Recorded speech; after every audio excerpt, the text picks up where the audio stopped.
Hello, welcome back to the 80slashers.com YouTube channel.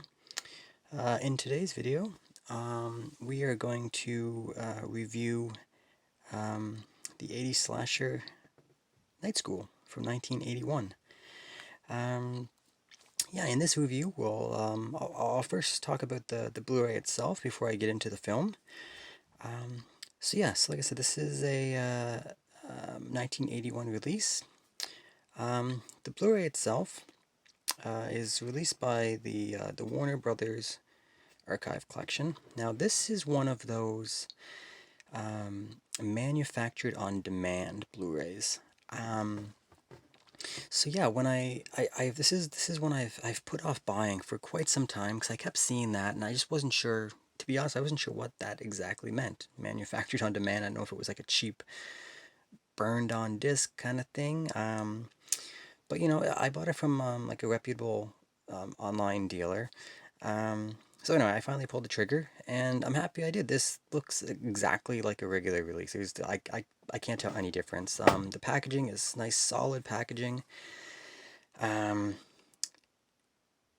the inside the case here, like I said, just generic. It's not like the cheap recycled. It's a solid case. The disc itself, yeah, it's not like a cheap burned on burned on demand type disc. It's solid. Um,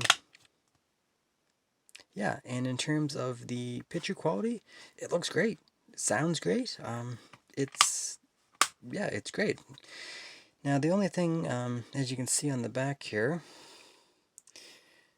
there's no special features, which that's all right. Yeah, all it only has here is like the main feature, you know, the definition quality, subtitles, that sort of thing. So no special features. But I'm someone who's not that big into the special features anyway, so for me, it doesn't matter. And this is the best version of the film that you can get. So yeah, so I highly recommend picking this up if you can, because this is a good film. I had never seen this before. I just bought it last week, just watched it a couple nights ago, and yeah, this is a good film. I wasn't really sure what to expect. The stuff that I had read online prior going into this, I don't like to read a lot. I don't want to spoil myself. I don't want to, I just like to read the basics to know what to expect. And basically, the consensus is what I read before this was that this was what people consider an American Giallo. And basically, the Giallo is a genre of a film, from Italy, very similar to the 80s slasher, but there is different elements to it that make it stand apart. And yeah, this is definitely an American Giallo, no question. Um, just the aesthetics of this, the storytelling, the narrative, it all fits. It's exactly what it is. Um, yeah, and it's good. It's not. If you're going into this expecting, your typical 80s slasher with the teenagers running around getting hacked and slashed and that stuff, it's not that film. This has um, more of an adult feel. I feel like it's more for an adult audience. The characters they're university students. They're not high school students. Um, and like I said, one of the aspects that make it a giallo is what's common in most giallos is there's um, an investigator or a cop or someone like that who's on the case, tracking the killer, and then there's usually another suspect, or another um, character, another female character, who is working with the investigator to try to solve the case. And there's a madman running around killing people. And the killer usually is, dark, shadowy face, has like the black leather gloves. You know, a lot of times they have a black motorcycle helmet, like a visor to cover the face. The weapon is almost usually a bladed, and they almost exclusively hunt and kill down women. So those are very yeah, hallmarks of the giallo genre, and this fits exactly this. Except it's American. It was filmed in Boston, and it's the location of where this was shot is one of the characters in this film. Yeah, it's great. The Boston location. It shows like the old Boston with the cobblestone streets and the old brick buildings and whatnot. It's really well done. It has a great look and feel to it. And one of the strongest parts of this film, I feel, is the cinematography, and um, just the way it looks. It looks beautiful. Like usually when you watch 80 slashers, they're lower budget. They're done by directors who they're new to directing, which is funny. The director of this, his name's Ken Hughes, was has been directing films back to the 50s, so he's like a very he's a veteran director, and it shows that this movie looks beautiful. And this is actually his last film he ever directed. So if you go on IMDb, 1981 is the last time he directed a film, and that's Night School. um, and it's yeah, it looks beautiful. It's very well done. So that's one of the biggest selling points for me, is just the way it looks. It was great. um, Another thing that we look forward to in these type of films is what kind of kills does it have. Now, this one, like most giallos, it's a slow burn film. There's a really cool kill at the beginning of this, on like a children's playground with one of those, the children's merry-go-round in the playground. It's really well done. The atmosphere, like the sound of the squeak, it's just, yeah, very very well done. Um, but then we don't have a lot of kills. They're spaced apart. Like then the story, the narrative takes over, and it's a fantastic story. It really chugs along. Um, and every once in a while we get some kills sprinkled in.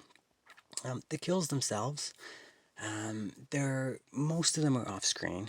Um, but the way it's done, it's done really nice. Like I said, the film is it kind of has like a high class look to it, So by putting in the regular practical effects that we're used to in 80s slashers, it wouldn't really fit with this. This feels like I don't know, just more of like a classy film.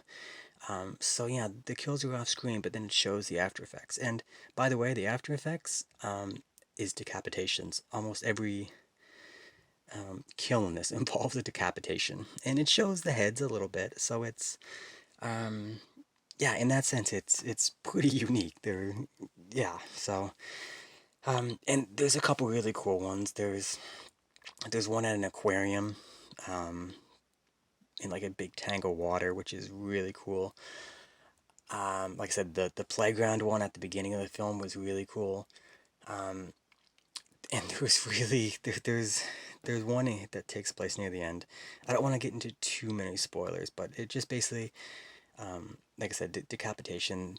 You see where there's like a head placed in a toilet, and it's just and the camera stays on this shot, and it just kind of slowly pans into this toilet, and as you get closer and closer, you see the blood on the toilet. You can see some hair sticking out under the toilet seat. um, it's just really well done.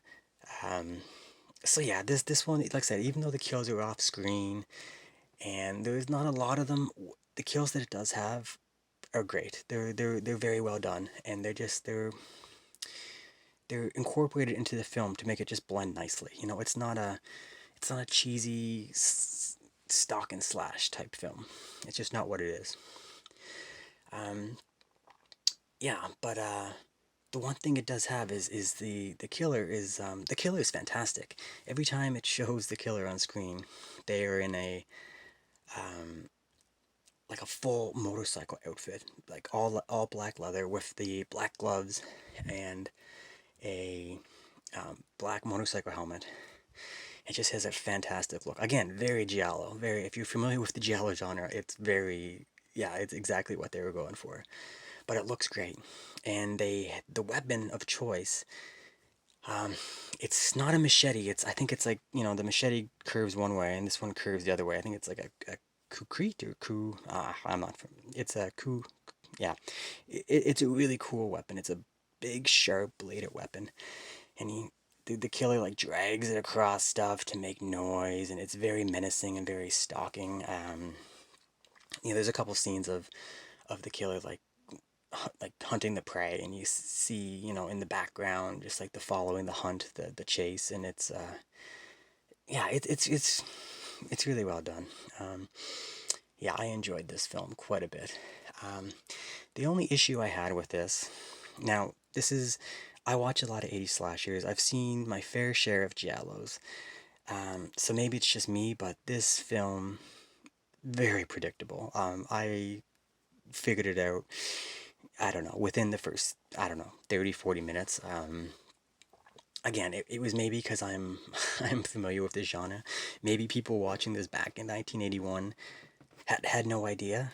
Um, in that case, it was really well done. If you didn't see it coming, it was really well done. But every aspect to the ending, I had predicted and seen. So I like to be able to be surprised still. But yeah, it is what it is. So yeah, overall, this is a great film. I'm super glad I had it.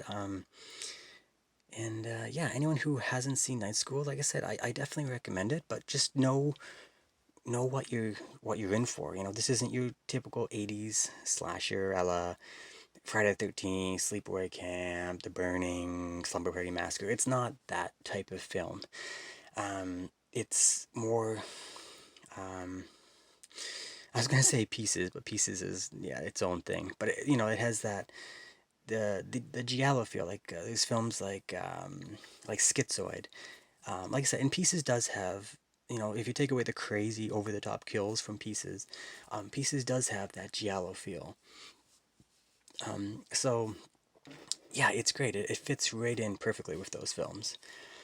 Um, so yeah, definitely check it out. And again, like the Blu-ray itself, um, it's a good one. It's bare bones, but in terms of video and audio quality, it's not lacking at all. So yeah, you can kind of see get a good shot of the killer there. Yeah, just all in black, and it's good. Um, so yeah, so that's about it. So yeah, so thanks for sticking around and checking out this video, and yeah, until next time. All right, thanks.